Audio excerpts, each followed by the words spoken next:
नमस्ते, म छितेन तपाईहरुलाई स्वागत गर्छु मेरो च्यानलमा। अनि आज चाहिँ म कौडीको रेसिपी शेयर गर्न गइरहेको छु र यो रेसिपी बनाउन पनि एकदमै सजिलो छ र यसको लागि मैले यहाँनिर सामग्रीहरू यसरी लिएको छु। तोरीको तेल 1 चम्ची, एउटा सानो प्याज, अदुवा लसुनको पेस्ट ठुलो चम्चीको 1 चम्ची, डल्ले खोर्सानीको पेस्ट ठुलो चम्चीको 1 चम्ची, मिडियम साइजको टमाटर, अलिकति हर्दी अनि नुन स्वाद अनुसार। मैले यहाँनिर मासु चाहिँ पर्क युज गरिरहेको छु र मसिनो पातला पातला गरेर काटेको छु। तपाईहरुले यसलाई चिकन अथवा बीफ अथवा मटन अथवा भेजिटेबलको पनि बनाउन सक्नुहुन्छ। सानो मुला पनि लिएको छु अनि अलिकति रायोको साग पनि लिएको छु। र अर्को सामग्री चाहिँ यहाँनिर डो एकदमै इम्पोर्टेन्ट हो र यो डो चाहिँ हामीले मोमोको लागि जसरी मुस्छौं त्यसरी नै मुसेर बनाउने हो। यसको लागि एक्स्ट्रा केही गर्न पर्दैन। अब सबै सामग्रीहरू रेडी छ र अब एउटा भाँडा अथवा कराई लिने र त्यसमा यो तेल मज्जाले तताउने। अब तेल तातिसकेको छ र यसमा प्याज हालेर मज्जाले भुट्ने।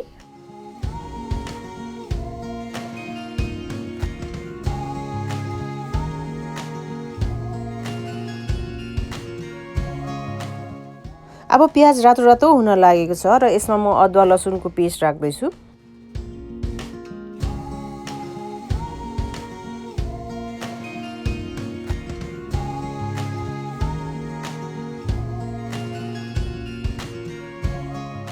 अब अदुवा लसुनलाई पनि 2 मिनेट जस्तो मजाले भुटिसकेपछि यसमा मासु राख्ने।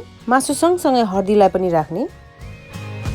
अब एकछिन मजाले चलाएर यसलाई भुट्नुपर्छ जबसम्म चाहिँ मासुबाट तेल निस्किँदैन।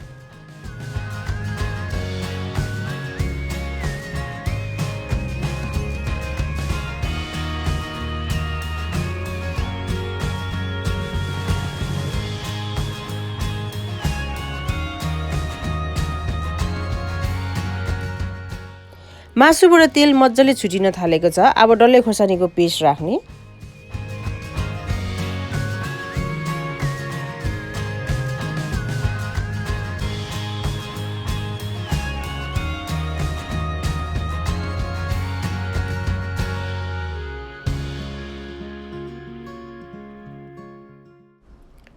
अब टमाटरलाई पनि एड गरिदिने। नुन स्वाद अनुसार राख्ने।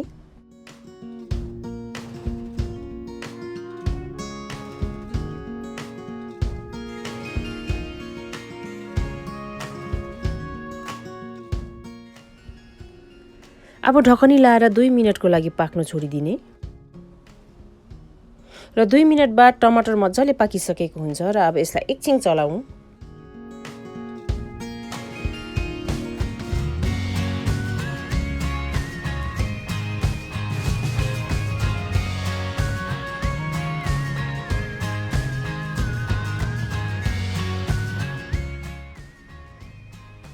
अब यसमा मुलालाई एड गर्ने।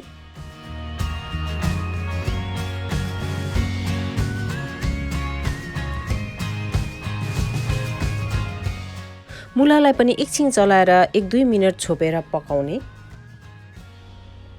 2 मिनेट जस्तो पकाइसकेको छु र अब यसमा म 5 कप पानी राख्दै छु।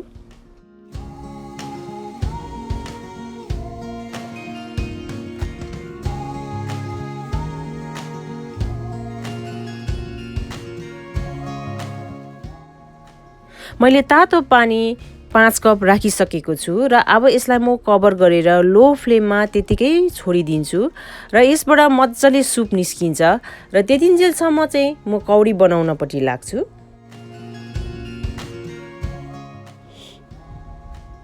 र अब यो डल्लाबाट चाहिँ म कौडी बनाउन सुरु गर्छु र कौडी चाहिँ मसिनो खालके सेल पास्ता जस्तै हो, सजिलो छ बनाउनु।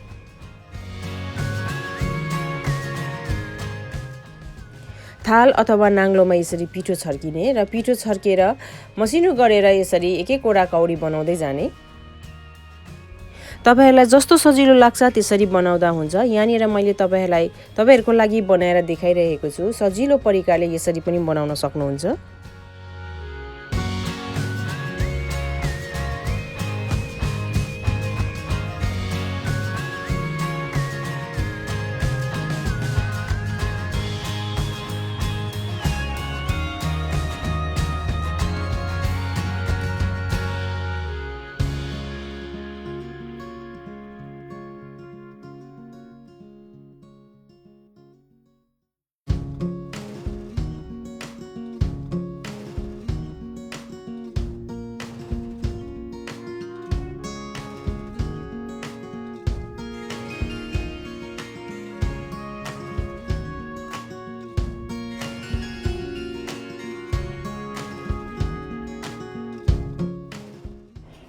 यसै गरेर सबै कौडीहरू बनाउने तपाईहरु सबैजना परिवार मिलेर बनाउन पनि सक्नुहुन्छ र कौडी बनाउनु अलिकति टाइम त लाग्छ। त्यही भएर यहाँ मैले अघि नै सुप बसालिरहेको थिएँ र मेरो सुप पाकेर एकदमै रेडी भएको छ र यतिको सुप भएको छ।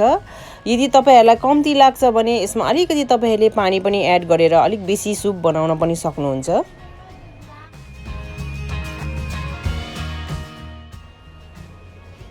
अब यो रेडी सुप माथि म कौडी राख्दै छु।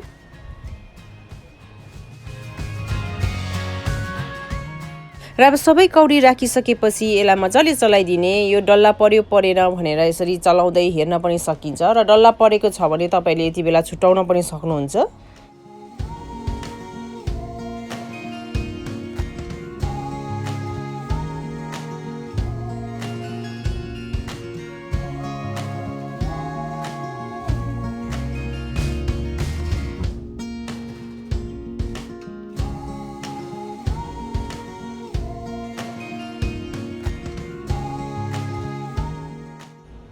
अब यति गरिसकेपछि यो कौडीलाई मजाले उम्लेर पाक्न दिनुपर्छ र यति गर्दा तपाईहरुलाई 7 देखि 10 मिनेटसम्म पनि लाग्न सक्छ।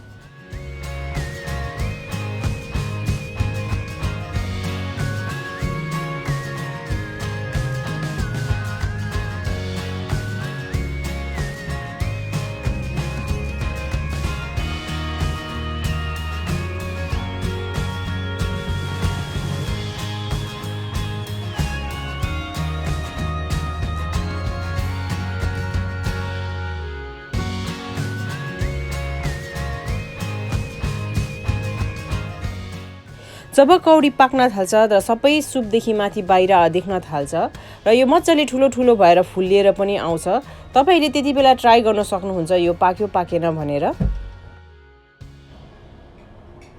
जब कौडी मजाले पाकिसक्छ तब चाहिँ यो सागलाई एड गर्ने।